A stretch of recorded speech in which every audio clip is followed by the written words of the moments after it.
Hey everybody, how are you? Welcome to day 5, the last day of our 5-day health conference, health seminar. Get your body back. That's what we were doing. So let's dance. That's the first thing we want to do to get your body back. Stretch out the arms.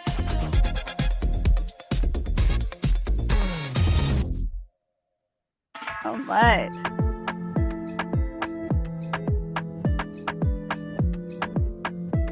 Do a little bit more.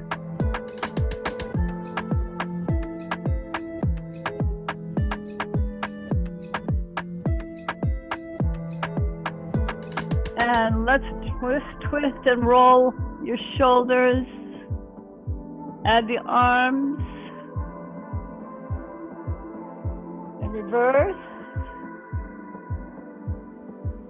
Figure 8. And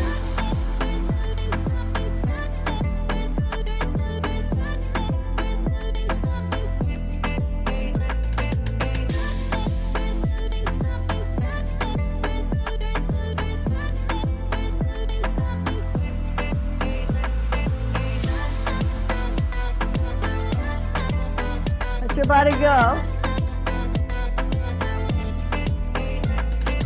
Breathing, raising your heart rate.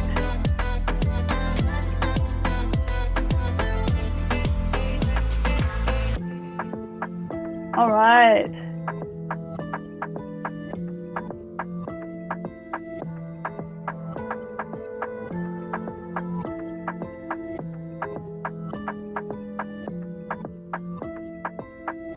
Nice little warm up there. Thank you, thank you. So just take that movement, that sensation, the feeling, the breathing. Let your heart rate settle down a bit in case it was going up. If you have a chance, you can feel if you had a raise in your heart rate.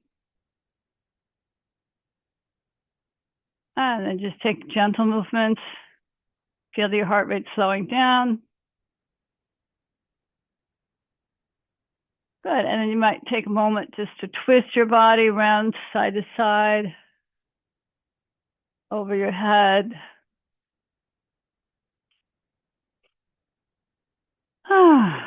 And lunging. So we're going to shift gears. Since this is the last day, I sent out an email about what we would cover in our little quiz. So we'll start with that. And I will ask if you know some of these definitions. So Amy, I'm going to put you on the spot here. Can you talk to me about insulin? What insulin is? I think we should wait till Glenn comes. Well, I'm not going to be good with this. All right, so I will explain that insulin is a hormone that's produced in the pancreas by the beta cells. And we went over that with the slideshow I made about the pancreas. So insulin is one of the hormones made by the beta cells. What is insulin resistance?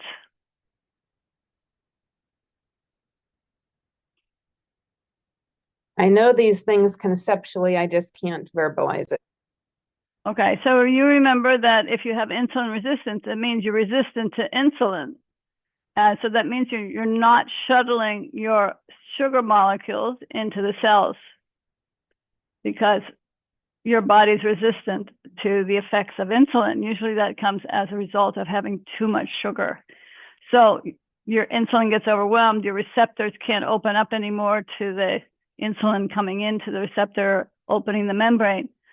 So if you're insulin resistant, that's the first stage to prediabetes, then to diabetes, and then to cardiovascular disease, kidney disease, liver disease, cancers, and finally, ultimately, and sometimes dementia, such as Alzheimer's. So definitely something that you don't want to encourage in your body, so you don't have insulin resistance. What's intermittent fasting? I know that. It's when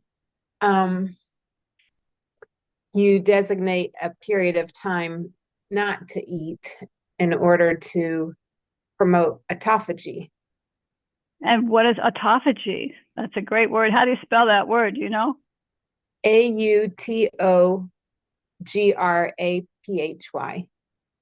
It's No. PH, autophagy, Yeah. PHAGY. Close.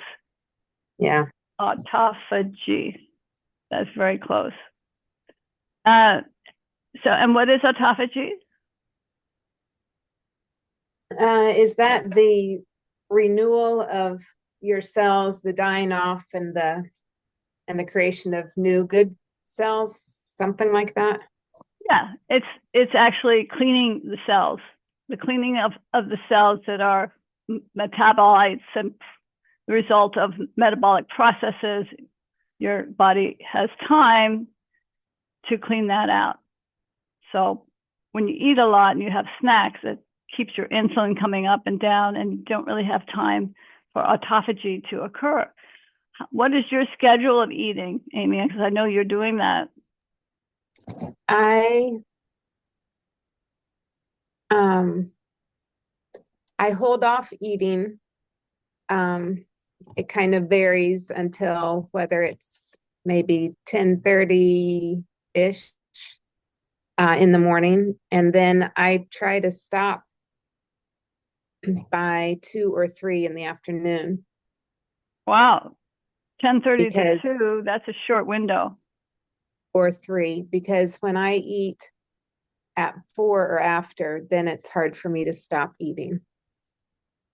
So I have found for me, if I can stop eating sooner, I don't get into a bad cycle at night of eating. I see. And has that been helpful? Yes.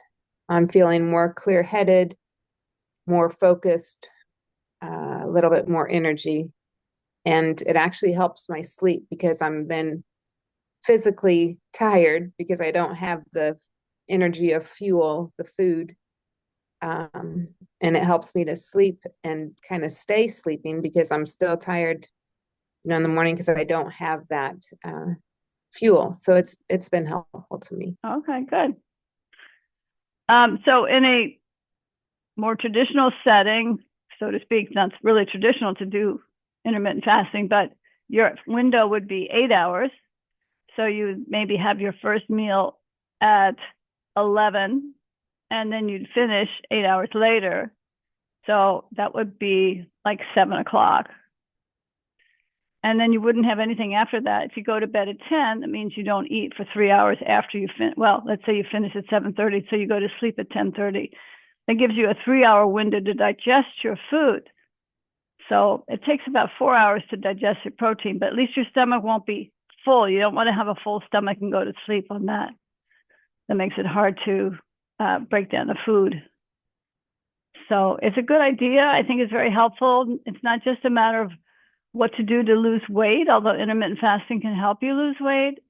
It's really about the autophagy. It's about cleaning out, having time for your body to clean itself out, and being empty in your food when you're going to sleep. For most people, that helps. Okay. Let's look at the next question. What is cortisol? That's a stress hormone. That's right. It's a stress hormone. And when does it get produced?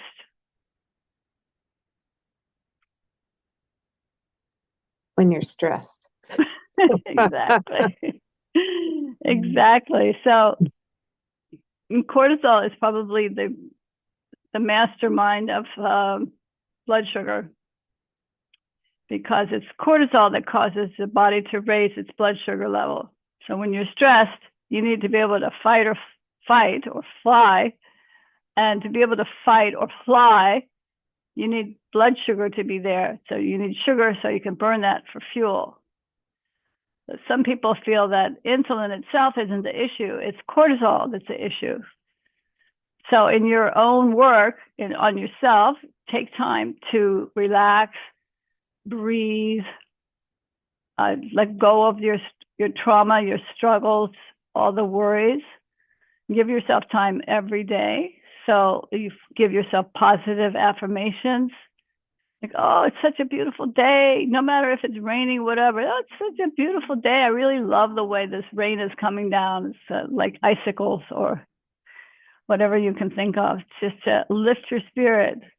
Find something little that can lift your spirit. The other day I was cutting vegetables and I saw inside this yellow pepper, there was another little pepper that was green on the inside. It was so beautiful, such a beautiful shape. It just made my whole evening just to look at that. It's amazing to see that. So find things that are fabulous. I feel grateful for them, expressing gratitude, making sure that your cortisol levels are as low as you can get them. So what is ghrelin? G-H-R-E-L-I-N. Remember that word? Yeah, it's a hormone that signals hunger cues. Ghrelin and leptin. And leptin signals satiety. I can't say that word. Being satiety, yeah, decreases your appetite, and ghrelin increases your appetite. So that's how I remember that, because it's G and GR in there, it sounds like growth. So you have to eat for the growth. That's how you can remember us in mnemonic. Ghrelin means increasing your appetite, and leptin means decreasing your appetite, letting it go. So the L is for letting it go, letting your appetite go. And those are important. Some people have too much ghrelin, so they're stimulated to eat more food than they need. And some people have a loss of their appetite, so they lose too much weight. So what about the alpha cells? You're going to have to help me on that. So where are they? The pancreas. Yes, the alpha cells are in the pancreas. And do you remember what they do? No. Okay. So they produce glucagon. And that regulates the production of glucose in the liver so that your glucose levels are even. So it helps to produce sugar. It regulates the hepatic glucose production so that your plasma levels of glucose are maintained if you're fasting. And the alpha cells secrete that glucagon in response to low blood sugar. And the major function of glucagon is to release glucose from the glycogen stores in the liver. So your liver is storing glycogen, and when the alpha cells secrete glucagon, it goes through your liver, and your liver then releases some of the sugars that is stored there. So that's your alpha cells. And what about the beta cells?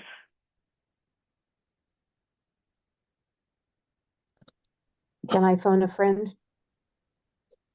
Huh? I don't know. Oh, okay. Well, I said that in the beginning, that beta cells make insulin.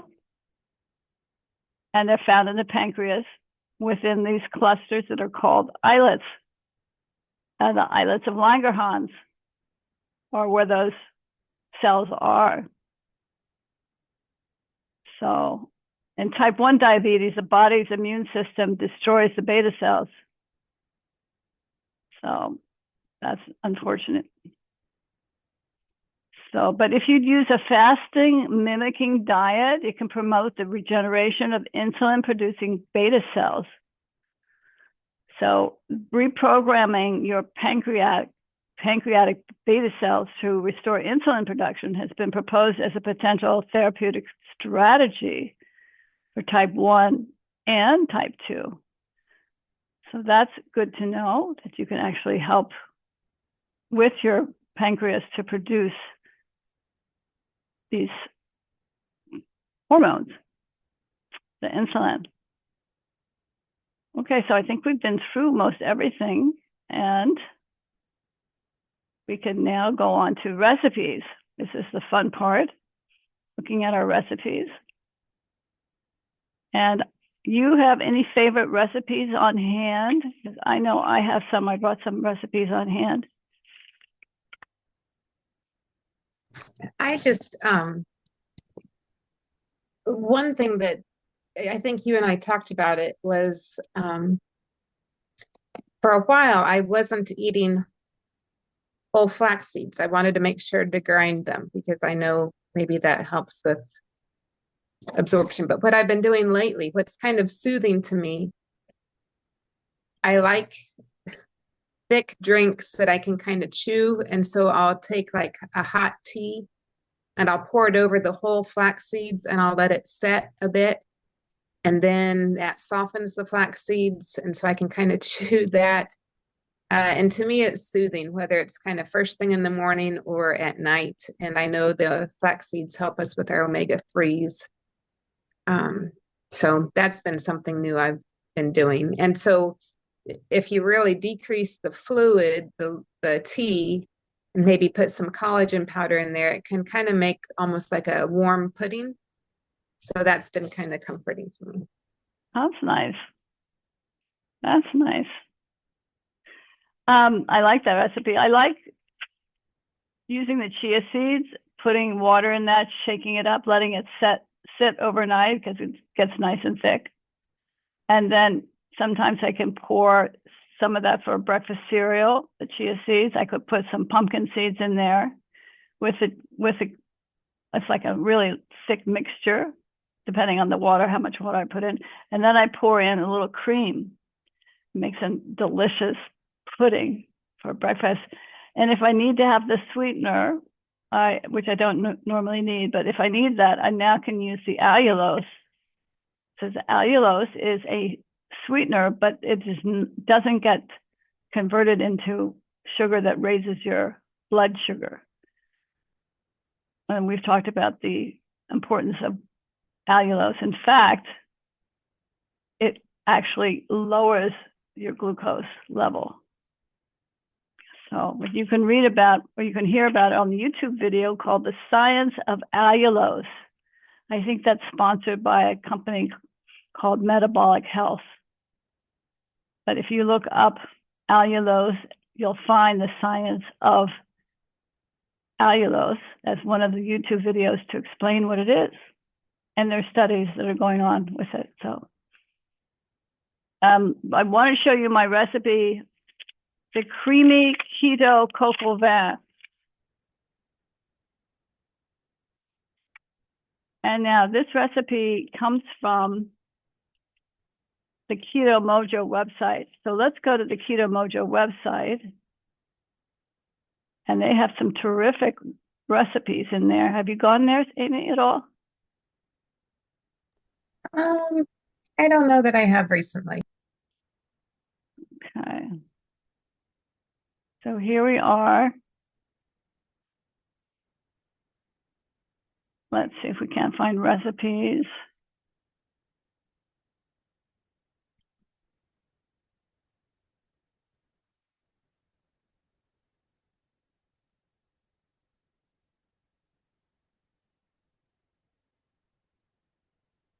You can buy your glucose kit for $44.99. You can buy extra glucose test strips, which are very helpful. If you're really not into ketosis, I did that for a while. I found that affected my lipids. I wasn't happy with that.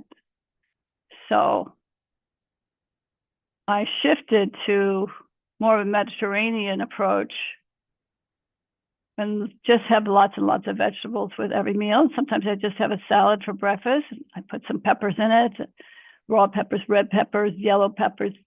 I can't digest green peppers, so I don't have that. And I put my pumpkin seeds in there. Sometimes I sprinkle a little feta cheese. And I use a crispy green lettuce. So, and that's great. Let's see. I think we have to go to another part of their website.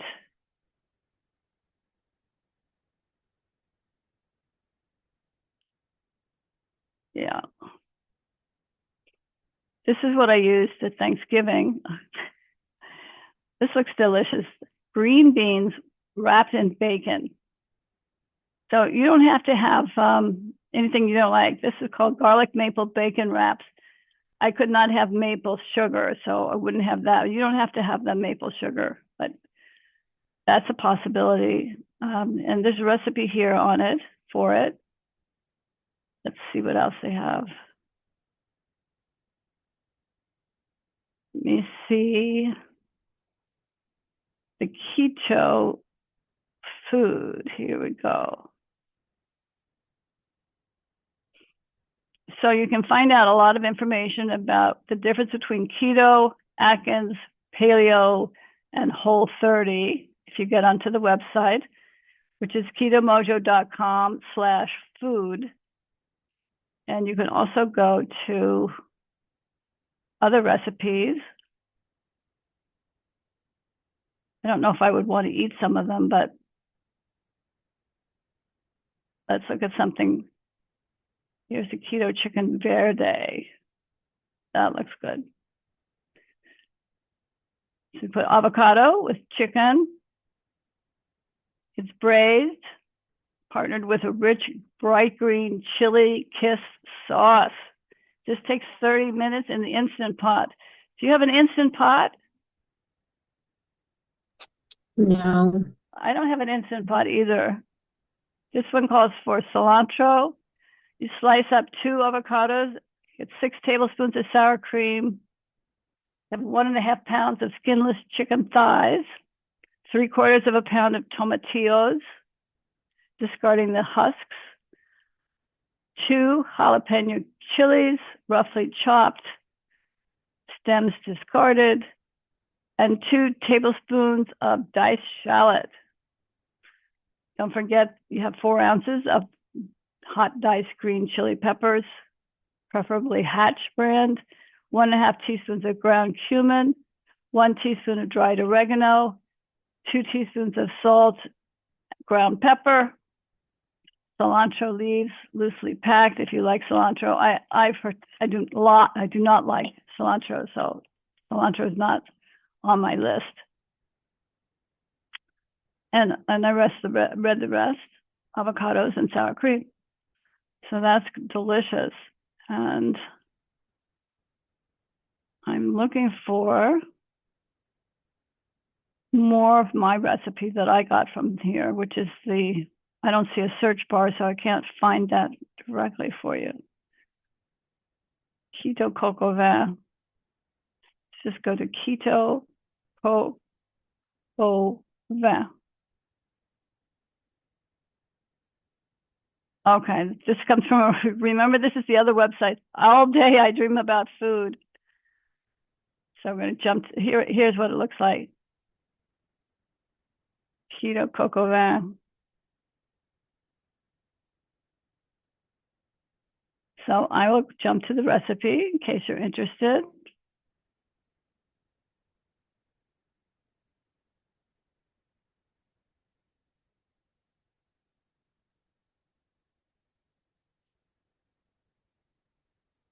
So you do use bacon here, and you use 6 chicken thighs.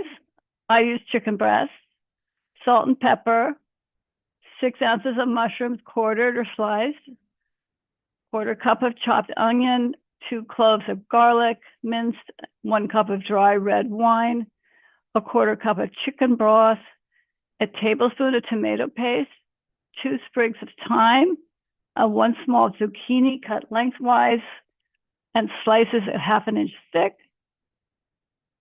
1/2 a medium red pepper cut into 1-inch pieces, 1/2 a teaspoon of glucomannan or xanthan gum, which is optional. I would skip that part. I don't like those gums. And then you're going to cook it in a Dutch oven, which is a big pot, cooking the bacon till crisp, and use a slotted spoon to transfer the bacon to a paper towel. So some of that, you leave about a tablespoon of the grease in the pan. And you're going to pat the chicken dry, season it with salt and pepper. They suggest, if using the thighs, to put the skin side down and cook undisturbed for 4 minutes to brown the skin. I must say that I find that it doesn't cook exactly in 4 minutes, doesn't brown in 4 minutes. So I think it depends on your oven. But you're going to add the mushrooms, onion, garlic, and saute for 2 minutes. Add the red wine to deglaze the pan and scraping up any brown bits with a wooden spoon. Cook another 2 to 3 minutes. I also found that it took more time to cook it, but then you're going to whisk in the broth and tomato paste and bring it to a simmer. Does that sound good? Add the chicken, this time the skin side up, back into pans and sprinkle with about 2/3 of the bacon. Cook it on low, medium low for 45 minutes. Then you add the zucchini and red pepper at the halfway point. So this comes out to be really delicious. But I added lots of sour cream, and this recipe is to add the sour cream. So, and butter. So it comes out looking a little bit richer than this one. So anyway, it's delicious.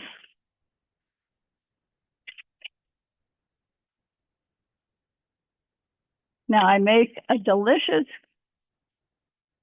keto cheesecake.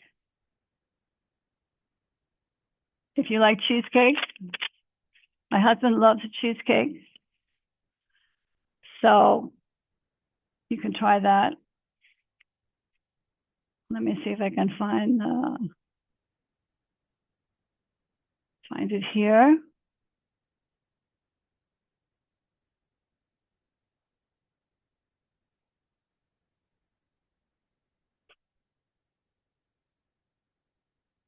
And going back.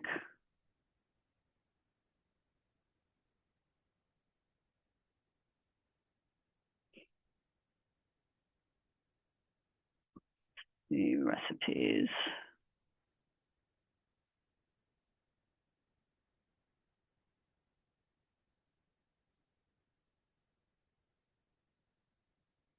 As I said, this is a different Keto Mojo site, so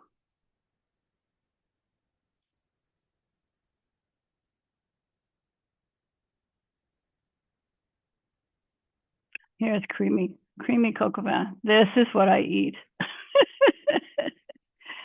See that rich color? You can see the mushrooms, the bacon. It's just delicious. You add the sour cream, which is an unorthodox addition to the slow-cooked French comfort food. Here's your recipe list. Sarah, we're not seeing if you're sharing your screen. Oh, sorry. Thank you. So this whole time you haven't been able to see it? No, I thought you were just talking it through. I'm sorry. Okay. So here you get a picture of it. It looks delicious. And here is the recipe. It serves 4, this recipe. You can look at that. You can take a screenshot. Again, you can use this chicken thighs if you want. I like to use the chicken breast. And I like the mushrooms. Of course, you add pepper and salt. Bacon is a key ingredient. Cook in olive oil. You cook your chicken and everything in olive oil after you cook your bacon. Then you add shallots, garlic powder, dried herbs de Provence, your red wine, 3/4 a cup of chicken broth, tomato paste, butter, sour cream, and parsley. This is delicious. So here you can maybe screenshot this.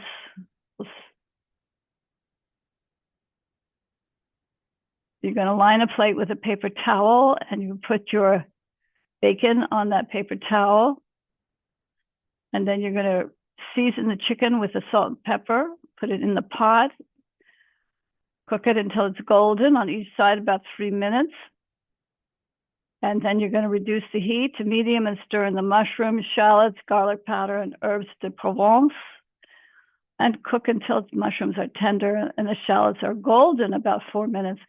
Again, it depends on your oven, your stovetop, how hot it gets. So you keep going. You stir occasionally and cook at a low boil to reduce the liquid by half, which is about 5 to 6 minutes. For me, it was longer. Add the chicken broth and bring to a boil over high heat. Return the chicken and any collected juices back to the pot. Reduce the heat and simmer until the chicken is cooked through and very tender. I must say that by the time I got the chicken back in the pot, it was already cooked through. So I didn't cook it for 25 minutes because then it gets it dried out. So at the end, you take the chicken out, add the tomato paste, stir that again, and add the sour cream, put the chicken back in, add the bacon, and you garnish with chopped parsley. Serve it. It's delicious. So it was really good. So I would recommend that you go to ketomojo.com/recipes. And if you want this particular one, you put /creamy-keto-coq, COQ-O, which is AU in French, another -VIN/, and you'll get to the recipe. It's a good one. Okay. You've got a cheesecake recipe. See if we can find that, and then we'll move on. Let's see.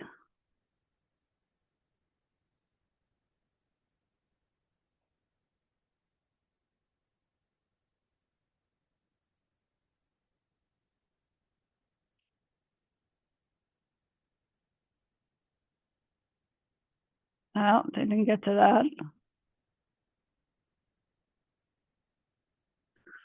Let's see, what's the name of my cheesecake recipe? Keto cheesecake. How about that? And it's from Keto Mojo. So ketomojo.com/recipes.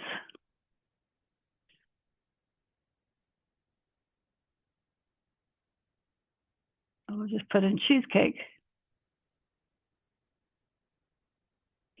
Oh, they have keto cheesecake fat bombs. Those are fun.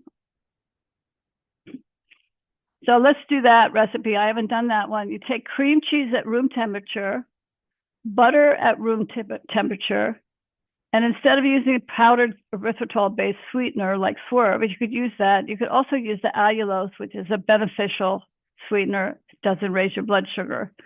And erythritol has been associated with sometimes with some blood clotting. So you don't have to use it at all. And then use fine almond meal from almonds, vanilla extract, almond extract, and toasted almonds finely chopped. Doesn't that sound divine? You're going to line a rimmed baking sheet with parchment paper. In the bowl, you're going to mix the cream cheese, butter, and beat until combined. Use the paddles from your mixer. Add the sweetener, the almond meal, vanilla, and the almond extract, and beat until smooth. And then you scoop or hand roll 24 balls of the cheesecake mixture onto the prepared baking dish. Refrigerate for at least 30 minutes. Now you don't want to skip the refrigeration. I used to skip that because I don't want to wait 30 minutes. Actually changes the whole texture and how it comes out. So you need to refrigerate it. Place the chopped toasted almonds in a shallow bowl or pie plate and roll each of the chilled balls in the nuts.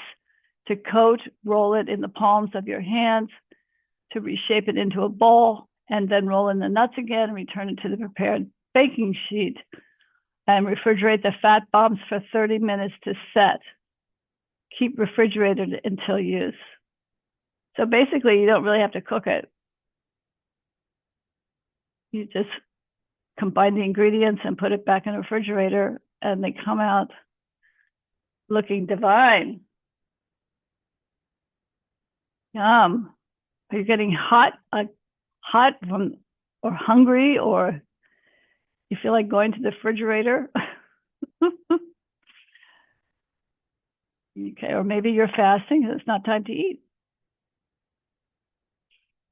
All right, so thank you for indulging me. Yeah, and there's recipes. Cake is a favorite, of course. Yeah. Okay.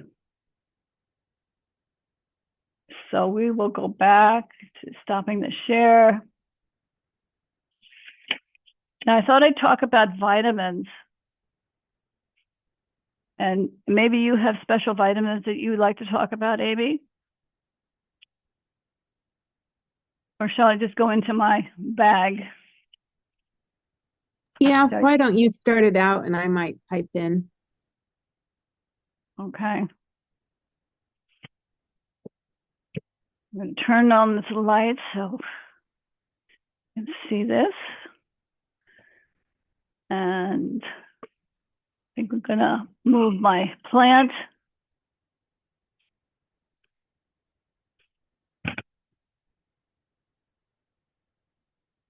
Lift this up.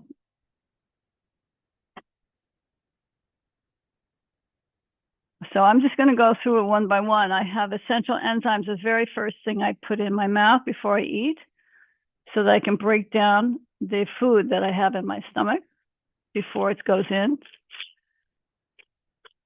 And the capsules look like this. So I give myself 2 of those before every meal. I'm using something called Liver Detox, which is a new product by Health Plus. It supports antioxidants. I'm going to turn it here for a second. I'm going to get my glasses. Oh, you can't read that anyway. Okay. Get my glasses so I can read it to you.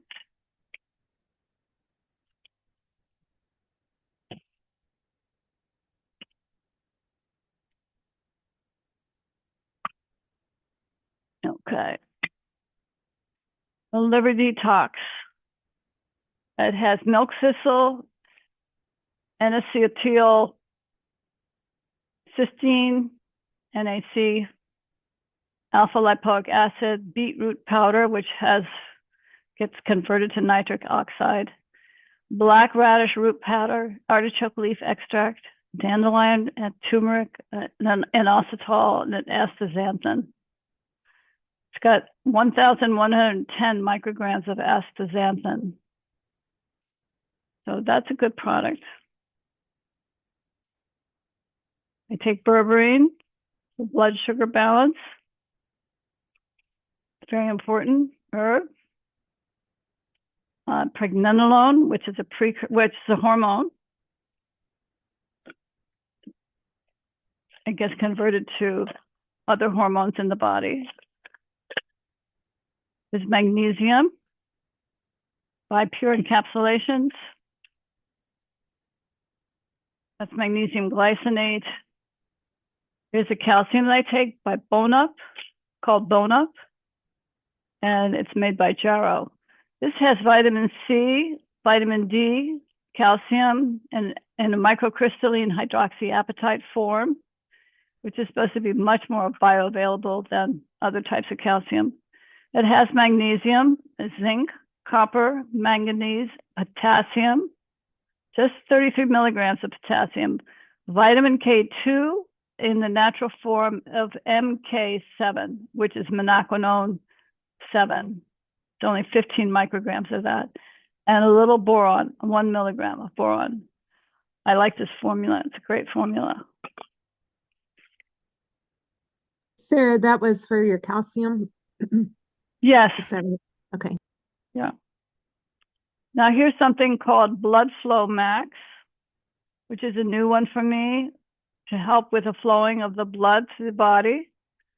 It has vitamins C, E, biotin, magnesium, zinc, manganese, chromium, banaba leaf, bitter melon, licorice root, cinnamon bark powder, Gemene sylvestre, which is good for lowering cholesterol, yarrow flower, yarrow, it's hard to read this. Yeah, flower powder, cayenne pepper powder, juniper berry powder. Looks like wild, must be whole mulberry leaf powder, vanadium, alpha lipoic acid, L-taurine. So it's kind of a combination of a lot of things. Usually a muscle test. It's one of the kinesiological pushes on your arm to test whether something's good. That one I don't take. Here's organic resveratrol. However, the studies show that resveratrol does not do what it's supposed to do. So I don't take that one either anymore. I do like HepaGuard, which is for the liver. HepaGuard has milk thistle in an 80%, milk thistle 80% with an extract and 80% of silymarin. I don't know why they repeat that. It says choline, it has NAC, dandelion root, and artichoke leaf powder. This is a really good product. It feels good for me, to me. I use bioflavonoids, vitamin C by American Health. I usually get the ones that don't have vitamins, that don't have the bioflavonoids, because it didn't test as well for me, but I cannot find it now. It's hard to find without the bioflavonoids. And not good for kidney stones, and so I don't use that much. Selenium, 200 micrograms for thyroid health. The B complex plus, I don't think that needs explanation. This is by Pure Encapsulation. It's a very nice company. They do research on their products. Here's Jarrow's formula for vitamin D3. Here's Bluebonnet vitamin A, 10,000 IUs.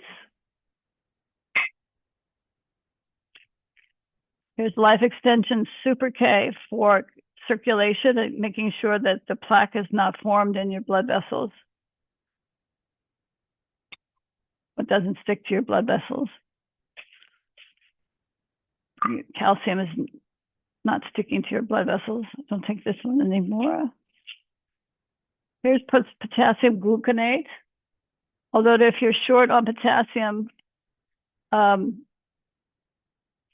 and you have a doctor who wants you to be taking more potassium, you could get potassium in a bigger amount. This is 15 MEQs, which is a big amount. So you can get that if you can swallow it. It's a huge pill. So I haven't been able to swallow it. And sometimes I use the vitamin D3 from Now, which is 5,000 milligrams. Or 5,000 IUs. 5,000 IUs, sorry. Sometimes I use the vitamin E, which helps to prevent coagulation in the blood. This is a little, the tablet, the soft gel is not so soft. It's a little hard to swallow sometimes, so I chew it a bit. And sometimes I have zinc. I haven't been having too much zinc because the pumpkin seeds I eat all day long. There's lots of zinc in the pumpkin seeds. So, Amy, if you want to add anything, you could do that. Yeah. I struggled a few years ago with anxiety, and I found that supporting my adrenals helped with that. So I take some adrenal blends. You mentioned milk thistle, and I actually, since we're supposed to increase our fiber, and fiber kind of decreases stress, I eat milk thistle seeds. So I use those on my salad. You mentioned one of your products had licorice root in it, and I take like a licorice root extract. I find it helps my throat feel better. It kind of calms me, but for some, it increases blood pressure. So in that case, you would want the DGL, diglycerized, I'm not probably saying it right, licorice.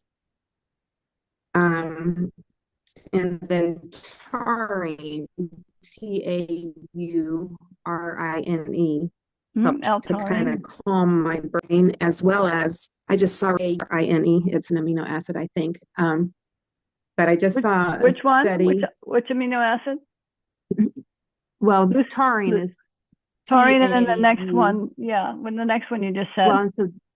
Well, what I'm trying to say is I just saw a study. The number one supplement to decrease stress is L-theanine. Yeah, I was going to say, that has been very helpful to me. It's good. Found in tea. But for me, it kind of triggers, like, I think, activating that executive function part of my brain to be able to think more clearly. So those are some of my top ones. Oh, and lastly, you mentioned one of your products had dandelion root in it, and I eat dandelion greens for detoxification. Wonderful. But they're bitter. Yeah, they're bitter. I like bitter foods. I like asparagus is a detoxifier, burdock is a detoxifier, ginger, cayenne pepper. So those are all helpful. I was a little disappointed to discover that the apple cider vinegar had this cayenne combination with honey, and that has thrown off my blood sugar balance, unfortunately.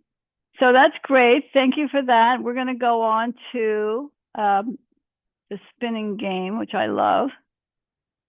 I set that spinning game up beforehand, so we'll look at that.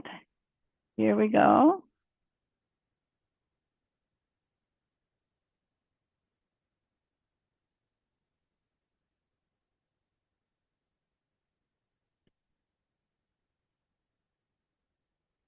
So we had our participants in here. But we'll go ahead and spin, see what we get.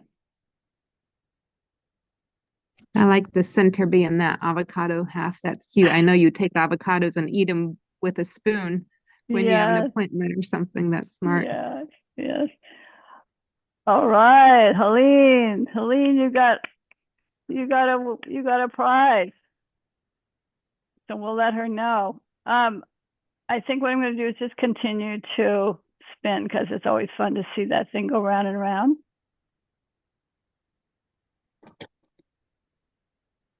I don't know, is that Sarah or Gwen? I think. Gwen, yay, Gwen, yay. Yay, Gwen, thank you for coming.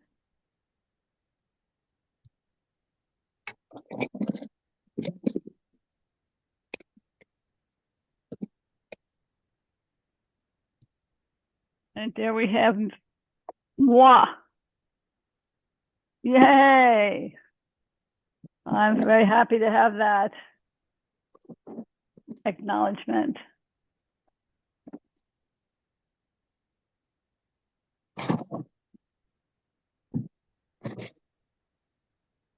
Yay, Amy. Thank you for coming.